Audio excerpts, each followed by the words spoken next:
Bonjour mes amis, mes belles âmes phénix, je suis Barbara, je suis heureuse de vous retrouver dans ce nouvel épisode de podcast où je vais vous parler de limites et je vais vous donner 11 explications, 11 raisons pour lesquelles, pour certaines personnes, c'est tellement difficile de poser ces limites. Donc là, je vais parler du fait de vraiment poser ses limites par rapport aux autres.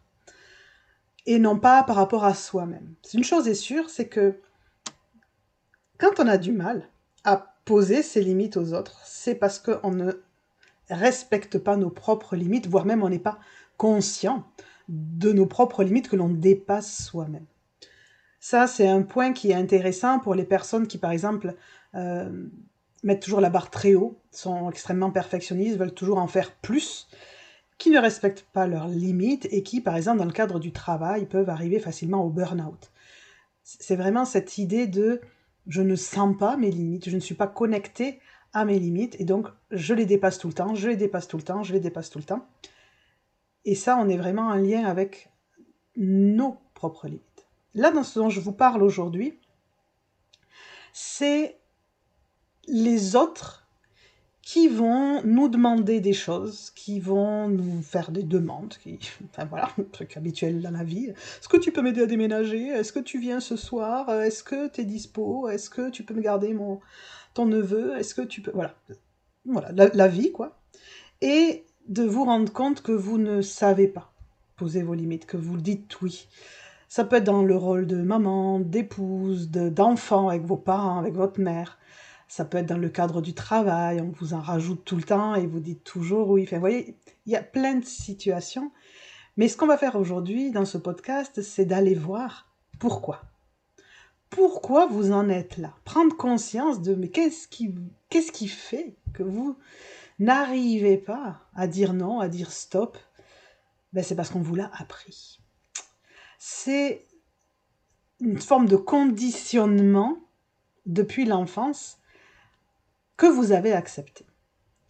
Parce qu'il y a des personnes qui ont peut-être subi les mêmes choses étant enfants, et quand je dis subi, c'est pas « oh, les méchants parents, qu'est-ce qu'ils nous ont fait ?» Non, vos parents, ils ont fait ce qu'ils ont pu pour avoir la paix, avoir leurs besoins satisfaits, et peut-être même que vous-même en tant que parent, vous allez avoir fait la même chose.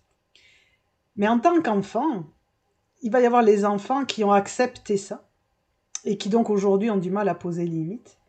Et il va y avoir d'autres enfants qui ont été en réaction à ça, qui vont être devenus durs, vous voyez, qui mettent des limites au contraire très hautes. Mais ça, c'est un autre sujet dont je vous parlerai dans la prochaine vidéo que je vais vous poster pour parler des limites. Là, nous parlons d'un peu d'où ça vient. Le premier point, c'est qu'on nous a appris à plaire, à faire plaisir, pour être aimé. Moi, je me souviens de ma grand-mère qui disait et qui dit encore, des fois je l'ai entendu il n'y a pas longtemps le dire à mon neveu, « Fais plaisir à mamie ». Donc grosso modo, c'est « Oublie-toi ce que tu veux et fais ce que moi je veux pour me faire plaisir, et comme ça, je t'aimerai en retour. Je ne t'aime pas quand tu ne fais pas ce que je veux, je t'aime quand tu fais ce que je veux. » Donc on oublie ses désirs, on oublie ses propres limites pour plaire, pour faire plaisir à l'autre. Ça, c'est vraiment quelque chose que parents, grands-parents, éducateurs ont mis sur la table, cette récompense que pour être aimé, tu devais satisfaire quelque part à mes besoins. Donc, ça a développé en nous le fait de ne pas savoir exprimer ce qui était important pour nous, parce qu'on nous a dit « Non, ça je n'en veux pas, je veux que tu me montres que tu m'aimes, et je t'aimerai en retour si tu fais ce que moi je veux. » Ça entraîne le second point, qui est, quand vous êtes maintenant adulte, cette quête d'amour de l'autre, pour vous, et une forme de quête de reconnaissance aussi. Et donc, avec ce que vous avez appris enfant, vous allez avoir la sensation que vous serez davantage aimé si vous répondez aux demandes de l'autre, voyez, si vous oubliez vos propres limites,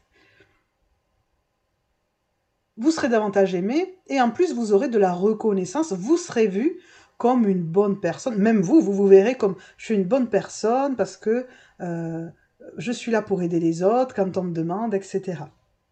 Donc cette quête de reconnaissance fait que vous oubliez vos limites et vous acceptez de trop donner, d'en faire plus que ce qui serait naturellement OK pour être reconnu. Le troisième point, on est toutes liées, vous allez voir, c'est qu'on vous a appris, justement, enfin, à faire passer les autres en premier. Ça revient avec cette idée de fait plaisir, c'est occupe-toi de mes besoins et oublie les tiens. Faire passer les autres en premier. Ça entraîne que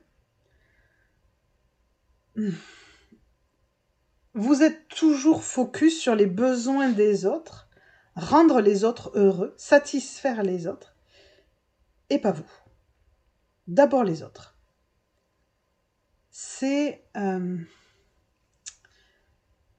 Prenez par exemple, enfant, une situation où vos parents ont invité des amis que vous ne connaissez pas, qui ont un enfant d'à peu près votre âge, ok. Vous, on vous a rien demandé, vous avez, je sais pas, 8-10 ans, tranquillement, vous jouez dans votre chambre, et puis on vous dit, bah, tiens, regarde, t'as un nouveau copain, prête-lui tes jouets et va jouer avec.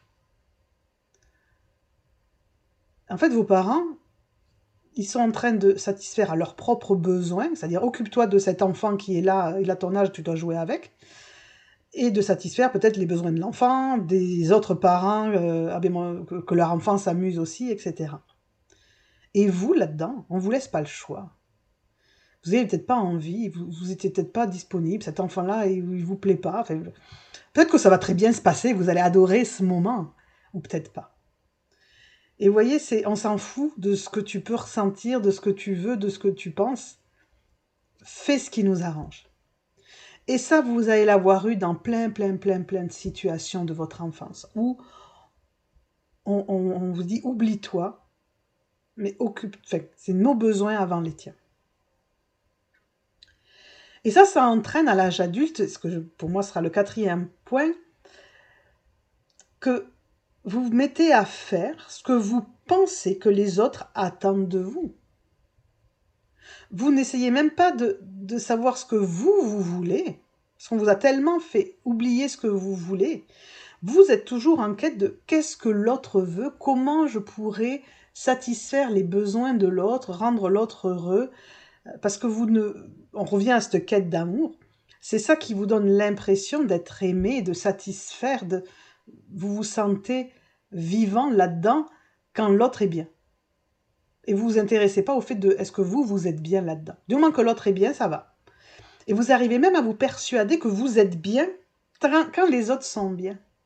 Vous n'êtes pas connecté avec votre vrai ressenti. Alors oui, bien entendu, quand les autres sont bien, ça nous fait du bien aussi, on va pas se mentir.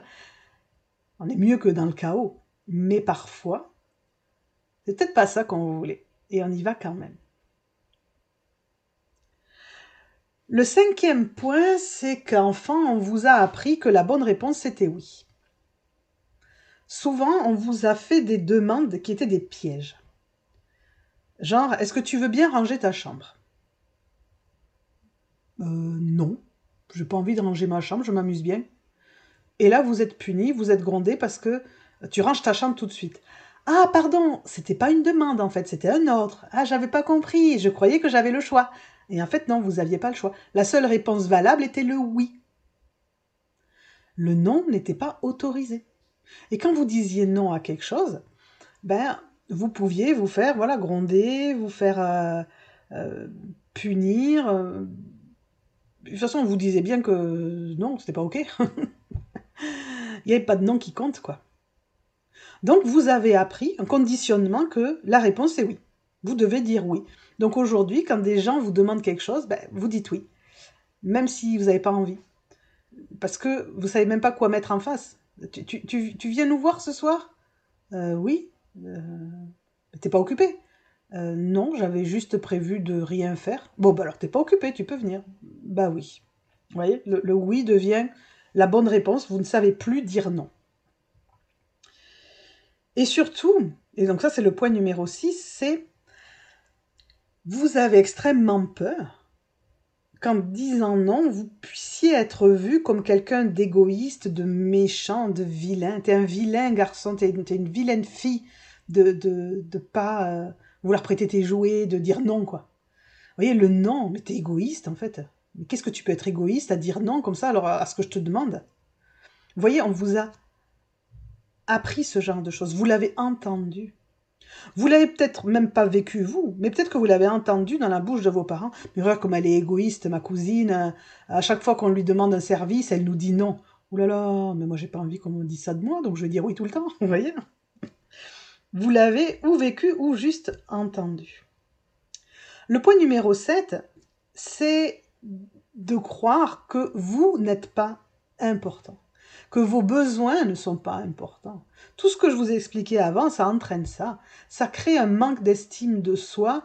Je ne suis pas important. Donc pourquoi j'essaierai de faire valoir mes besoins, de poser des limites, puisque je ne suis pas important.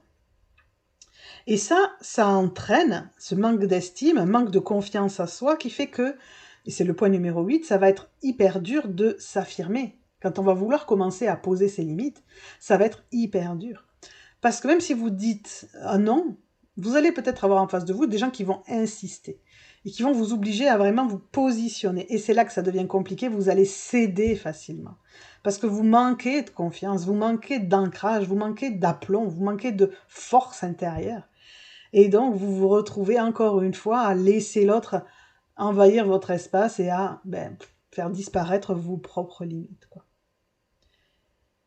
Et ça, c'est ce dont je vous parle maintenant au point 9, c'est qu'en fait, vous avez peur du conflit. Pourquoi vous cédez? Mais parce que vous avez peur du conflit, parce que vous sentez que l'autre, quelque part, est plus fort que vous, ou alors vous avez peur de décevoir. Vous voyez, ces peurs-là, que va dire l'autre? J'ai peur des émotions, en fait. S'il y a un conflit, c'est qu'il y a de la colère en face, vous aimez pas ça. Peur de décevoir, c'est qu'il y aurait de la tristesse en face et vous aimez pas ça non plus. Donc, vous voulez jamais chercher à rendre les autres heureux pour être acceptés, pour pas être rejetés, et que dès que vous envisagez qu'il pourrait y avoir une crise en face, que ce soit de colère ou de pleurs, vous allez faire marche arrière pour ne pas vivre ça. Et ça, c'est lié, et ça c'est le point 10, à ce qu'on appelle le mode sauveur. Vous vous positionnez en sauveur, je m'oublie pour que les autres se sentent bien. Donc comme je veux pas que l'autre soit triste, je vais le sauver de cette situation et je vais dire oui.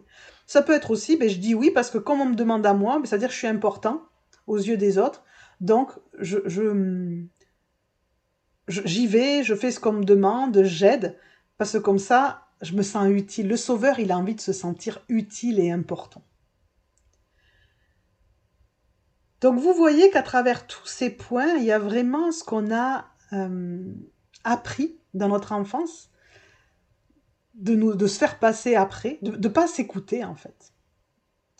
La majorité des parents n'ont pas pris le temps de vérifier si c'était vraiment OK, de faire de vraies demandes où on avait le choix, de donner des possibilités du choix. C'est-à-dire, tu vas devoir ranger ta chambre, est-ce que tu veux le faire maintenant ou plus tard?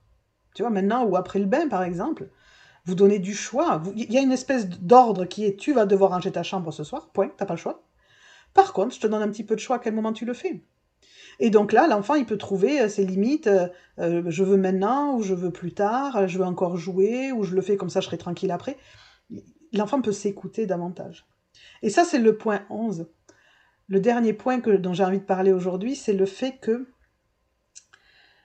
on s'est coupé de ses ressentis et que c'est à travers nos ressentis qu'on peut savoir si on dépasse ou pas des limites à l'intérieur de nous, si ça va trop loin. Pour ça, il faut sentir s'il y a de l'inconfort, si on est incommodé, si on n'est pas bien. Et donc, si on s'est coupé de ça, de nos émotions, on ne le sent pas. C'est pour ça que c'est souvent dans la blessure d'injustice qu'on va trouver des personnes qui ont du mal à poser leurs limites, parce que le masque de la blessure d'injustice, c'est le rigide. Et le rigide, il est coupé de ses émotions, il est coupé de sa sensibilité, il est dans la froideur.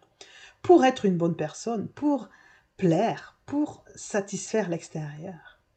Donc vous voyez qu'on retrouve un petit peu tous les points qui sont là. Donc si vous avez envie d'en savoir un peu plus sur la blessure d'injustice, n'hésitez pas à aller voir dans le descriptif.